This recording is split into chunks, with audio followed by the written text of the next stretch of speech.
안녕하세요. 오늘 저희가 여러분과 함께 좀 깊이 파고들 자료들은요. 발달장애 자녀의 자기주도 학습 습관, 그리고 루틴 형성에 대한 것들입니다. 네. 아이가 이렇게 스스로 하는 힘을 기르게 돕는 거예요. 특히 이렇게 시켜야만 움직이는 아이를 어떻게 좀 이끌어줄 수 있을까? 구체적인 방법들을 찾아보는 그런 시간이 될 것 같아요. 네, 맞습니다. 이 자료들이 보니까 가정에서 실천할 수 있는 지도법, 또 루틴의 중요성 이런 걸 강조하는데요. 핵심은 훈련과 환경 조성을 통해서 충분히 가능하다는 겁니다. 자, 한번 자세히 들여다볼까요? 네. 이 자료들에서 사실 가장 흥미로운 점은요. 발달장애 아동에게 자기주도 학습이나 루틴이 그냥 공부 습관 이상이라는 거예요. 그냥 공부가 아니다. 네. 이건 정말 삶의 기술을 배우는 과정이고요. 어떻게 보면 자립을 위한 핵심 기둥이 되는 거죠. 스스로 무언가를 결정하고 또 행동을 조절하는 힘, 그러니까 자기 조절력을 기르는데 아주 중요합니다. 그러니까 단순히 그냥 앉아서 공부해 이게 아니라 스스로 선택하고 실행하는 그 경험 자체가 정말 중요하다 이런 말씀이시군요. 바로 그거죠. 특히 정보 처리나 실행 기능에 좀 어려움이 있을 수 있으니까 막 부모님이 대신해 주는 게 아니라 선택지를 주는 방식. 네, 맞아요. 그리고 루틴의 힘이 여기서 딱 발휘됩니다. 매일 반복되는 예측 가능한 일과 있잖아요. 네네. 이게 아이의 인지적인 부담을 크게 줄여줘요. 다음에 뭘 해야 할지 이런 불안감 대신에 안정감을 느끼게 되는 거죠. 예측이 되니까요. 그렇죠. 그러면서 학습 자체에 더 집중할 수 있게 되고요. 이게 또 낯선 상황에 대한 적응력이나 시간 관리 능력, 집중력 향상에도 직접적으로 연결이 되고 결국은 학교나 사회생활 적응에 어떤 밑거름이 되는 셈이에요. 예측 가능성이 주는 안정감. 정말 중요하겠네요. 그럼 이걸 실제로 어떻게 시작해야 할까요? 자료들에서 좀 공통적으로 제안하는 그런 실용적인 방법들이 있을 텐데요. 맞습니다. 그 핵심 키워드를 꼽자면 시각화 그리고 구조화예요. 시각화와 구조화. 네. 가장 기본적이면서도 효과적인 첫걸음은 바로 하루 일과표를 시각적으로 만드는 겁니다. 눈으로 볼 수 있게. 네.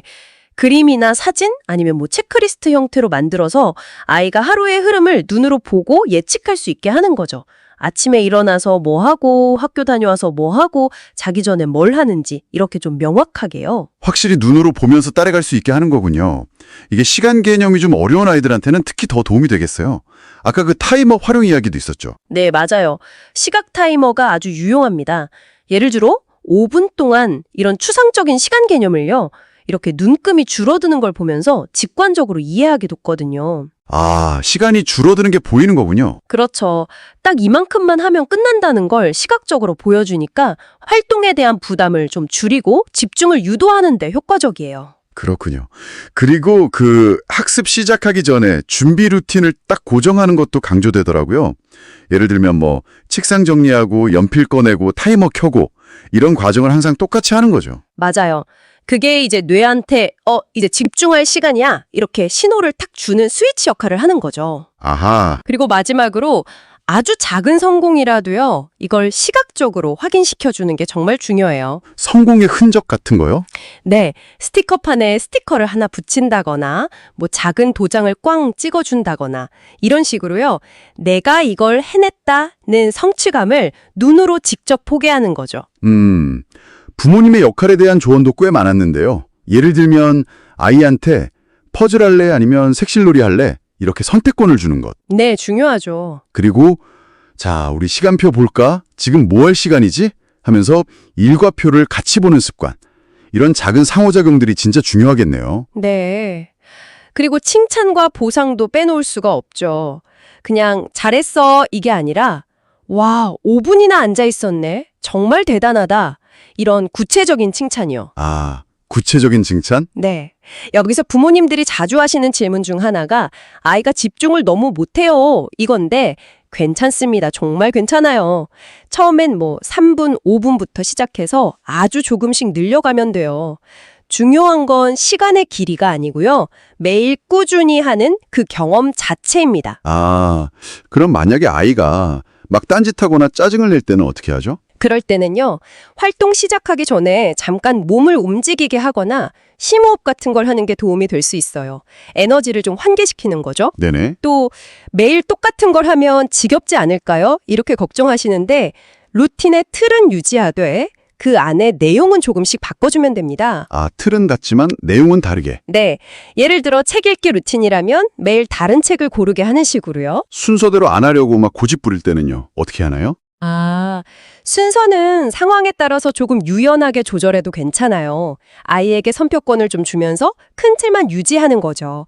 여기서 중요한 건 아이가 내가 하고 있다는 주도성을 느끼게 하는 겁니다. 주도성. 네. 그리고 중간에 막 포기하려고 할 때 있잖아요.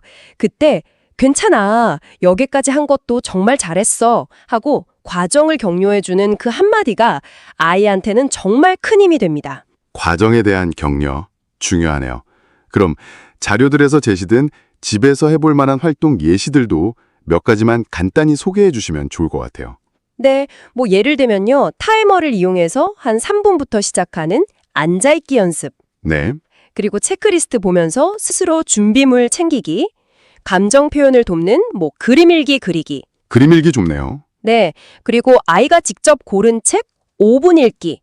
뭐 정답보다는 과정에 초점을 맞춘 간단한 문제 풀기. 이런 것들이 있습니다. 와, 정말 집에서 바로 시도해 볼 수 있는 것들이네요. 그렇죠.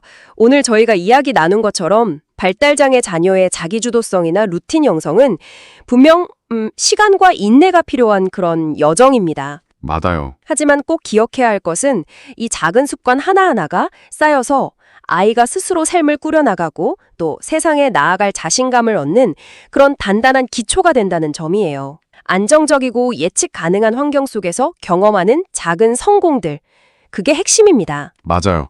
그 자료의 마지막 문구가 참 와닿았는데요. 잘하려고 애쓰지 않아도 괜찮아요. 오늘도 해냈다는 것, 그 자체가 놀라운 성장입니다. 라는 말이요. 정말 아이의 속도에 맞춰서 아주 작은 루틴 하나부터 시작해 보시면 좋겠습니다. 자, 그럼 마지막으로 여러분께 질문 하나를 남겨드리고 싶네요. 오늘 나눈 이야기들 중에서 이번 주 당장 여러분의 가정에서 아이와 함께 시도해 볼 수 있는 아주 작은 첫걸음은 무엇일까요? 뭐 거창하지 않아도 좋습니다. 여러분의 자녀와 또 가정 환경에 맞는 그 첫 루틴은 어떤 모습일지 한번 생각해 보시는 건 어떨까요?